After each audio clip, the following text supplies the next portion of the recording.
Right now, Washington State is fighting off an invasion. And who's the culprit? It's goldfish. That's right, goldfish. Thousands of goldfish have infested West Medical Lake and are now crowding out the native fish population. So how did this happen? The Department of Fish and Wildlife thinks that a few irresponsible pet owners are to blame. And while the goldfish they originally bought might have just cost the owners a few dollars, this mess is going to cost the state an estimated $150,000 to try and remove these feral fish. And this isn't the only place that this is happening. Goldfish are invading lakes and streams worldwide. And it's all our fault. If you think you're doing the goldfish a favor by releasing it back into the wild, you're not. Instead, you're setting the stage for an ecological disaster which could threaten hundreds of other species. As it turns out, goldfish are one of the world's worst invasive species. They were first selectively bred in China 2,000 years ago for food. But by the 14th century, goldfish had been promoted from our food to our entertainment. It wasn't long before pet owners helped them spread across the world, eventually reaching North America by the 19th century.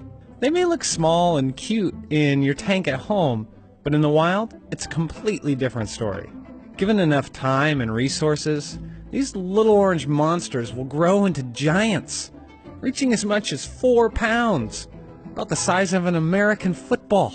These big fish are also big eaters. They feed on plants, insects, crustaceans, and other fish. But it's not just that they consume other fish's food. Their voracious feeding time actually kicks up mud and sediment, which can lead to harmful algae blooms and choke the rest of the ecosystem. And if that's not enough, they also introduce foreign parasites and diseases that wreak havoc on delicately balanced ecosystems wherever they go. And they aren't content just to stay in one place. Goldfish are a rapidly reproducing fish and will migrate across multiple bodies of water. Case in point, when a few were dumped into a local Australian river in the early 2000s, they eventually migrated to the vast river, where there's still a major problem today. There are similar accounts of goldfish invasions in London, Alberta, Canada, and Lake Tahoe, Nevada. In fact, invasive fish species accounted for over half the total fish population in Lake Tahoe Basin. Besides causing fiscal and environmental disasters, there are other reasons you should keep that goldfish in its tank. For starters, goldfish are smarter than you think, which means you can teach them tricks like this. And they can tell the difference between Stravinsky and Bach.